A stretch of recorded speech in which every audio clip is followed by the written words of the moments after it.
Good morning, Ada First Assembly, and welcome back to the Big Read 2025. Today is Sunday, January the 26th, and we're continuing in the book of Job. We left off yesterday with Bildad, yet again one of Job's friends, trying to help him to understand the error of his ways.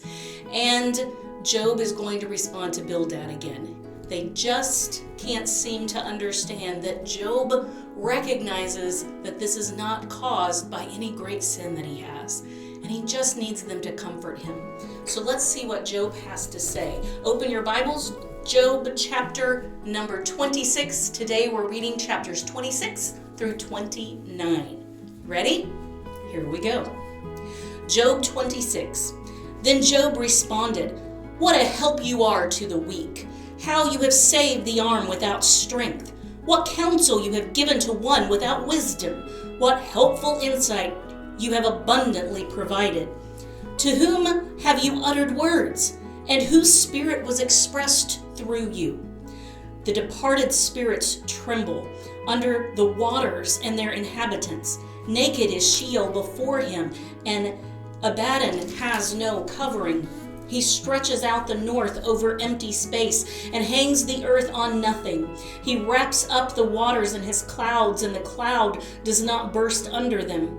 He obscures the face of the full moon and spreads his cloud over it.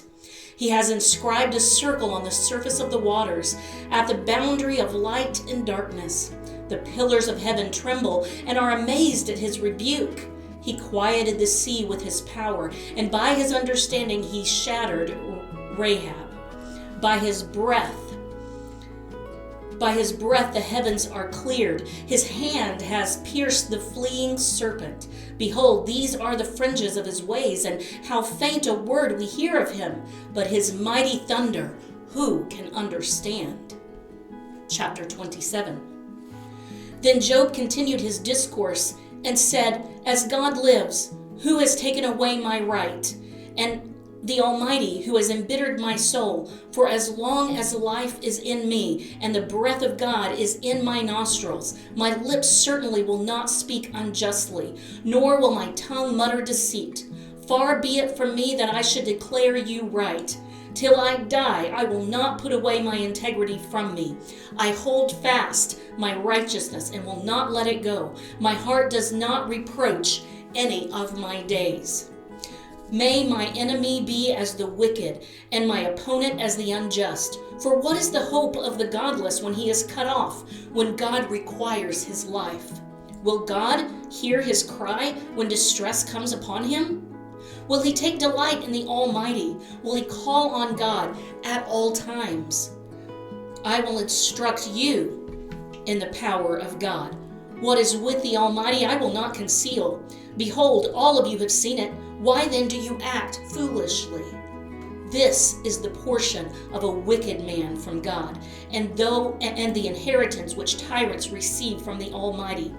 Though his sons are many, they are destined for the sword, and his descendants will not be satisfied with bread.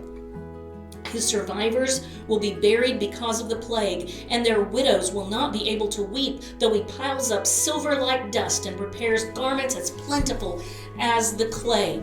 He may prepare it, but the just will wear it, and the innocent will divide the silver. He has built his house like the spider's web, or as a hut which the watchman has made. He lies down rich, but never again. He opens his eyes, and it is no longer. Terrors overtake him like a flood. A tempest steals him away in the night. The east wind carries him away, and he is gone, for it whirls him away from his place. For it will hurl at him without sparing. He will surely try to flee from its power. Men will clap their hands at him and will hiss him from his place. Chapter 28. Surely there is a mine for silver, and a place where they refine gold. Iron is taken from the dust, and copper is smelted from rock. Man puts an end to darkness, and to the farthest limit he searches out the rock in gloom and deep shadow. He sinks a shaft far from habitation, forgotten by the foot. They hang and swing to and fro, far from men. The earth, from it comes food, and underneath it is turned up as fire. Its rocks are as the source of sapphires, and its dust contains gold. The path no bird of prey knows, nor has the falcon's eye caught sight of it. The proud beasts have not trodden it, nor has the fierce lion passed over it. He puts his hand on the flint, he overturns the mountains at the base.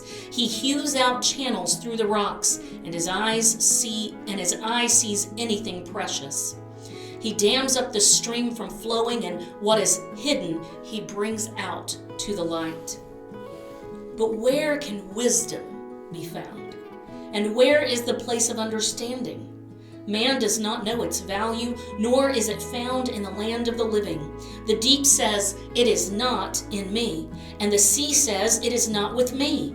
Pure gold cannot be given in exchange for it, nor can silver be weighed as its price. It cannot be valued in the gold of Ophir. In precious onyx or sapphire, gold or glass cannot equal it, nor can it be exchanged for the articles of fine gold.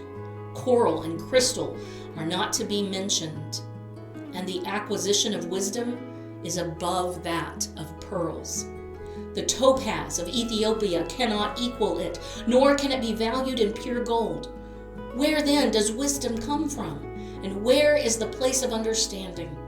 Thus it is hidden from the eyes of all living, and concealed from the birds of the sky. Abaddon and death say, "With our ears we have heard a report of it." God understands its way, and he knows its place, for he looks to the ends of the earth and sees everything under the heavens. When he imparted weight to the wind and melted out the waters by measure, when he set a limit for the rain and a course for the thunderbolt, then he saw it and declared it. He established it and also searched it out. And to man he said, "Behold, the fear of the Lord, that is wisdom, and to depart from evil is understanding." Chapter 29. And Job again took up his discourse and said, "Oh, that I were as in months gone by, as in the days when God watched over me, when his lamp shone over my head, and by his light I walked through darkness. As I was in the prime of my days, when the friendship of God was over my tent, when the Almighty was yet with me, and my children were around me, when my steps were bathed in butter, and the rock poured out for me streams of oil. When I went out to the gate of the city, when I took my seat in the square, the young men saw me and hid themselves, and the old men arose and stood. The princes stopped talking and put their hands on their mouths. The voice of the nobles was hushed, and their tongues stuck to their palate. For when the ear heard, it called me blessed, and when the eye saw, it gave witness of me, because I delivered the poor who cried for help, and the orphan who had no helper. The blessing of the one ready to perish came upon me, and I made the widow's heart sing for joy. I put on righteousness, and it clothed me. My justice was like a robe and a turban. I was eyes to the blind and feet to the lame. I was a father to the needy, and I investigated the case which I did not know. I broke the jaws of the wicked and snatched the prey from his teeth. Then I thought, I shall die in my nest, and I shall multiply my days as the sand.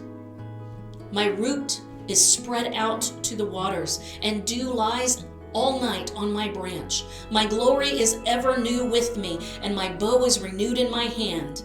To me they listened and waited and kept silent for my counsel. After my words they did not speak again, and my speech dropped on them. They waited for me as for the rain, and opened their mouth as for the spring rain. I smiled on them when they did not believe, and the light of my face they did not cast down. I chose a way for them, and sat as chief, and dwelt as a king among the troops, as one who comforted the mourners. What a reality that Job has just told us. Where wisdom really comes from, and what his life was truly like before his illness set in. Let's continue and see what his friends have to say tomorrow. God bless you.